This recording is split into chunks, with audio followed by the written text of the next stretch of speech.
Hello hi friends, എല്ലാവർക്കും രീതി ടിപ്സിലേക്ക് ഒരിക്കൽ കൂടി സ്വാഗതം. ഇന്ന് നമ്മൾ 2026 റിപ്പബ്ലിക് ദിന പ്രസംഗമാണ് നോക്കുന്നത്. അപ്പോൾ നമുക്ക് ഒട്ടും തന്നെ താമസിപ്പിക്കാണ്ട് നമ്മുടെ പ്രസംഗത്തിലേക്ക് പോവാം.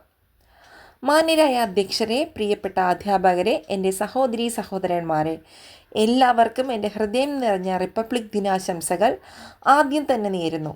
ഇന്ന് നമ്മൾ ആഘോഷിക്കുന്നത് നമ്മുടെ രാജ്യത്തിൻ്റെ 77ാമത് റിപ്പബ്ലിക് ദിനമാണ്. 1950 ജനുവരി 26 ഇന്ത്യ ഒരു സമ്പൂർണ്ണ റിപ്പബ്ലിക് രാജ്യമായി മാറിയത്. അതേ ദിവസം നമ്മുടെ ഭരണഘടന പ്രാബല്യത്തിൽ വന്നു. ലോകത്തിലെ ഏറ്റവും വലിയ എഴുതപ്പെട്ട ഭരണഘടനയാണ് ഇന്ത്യൻ ഭരണഘടന.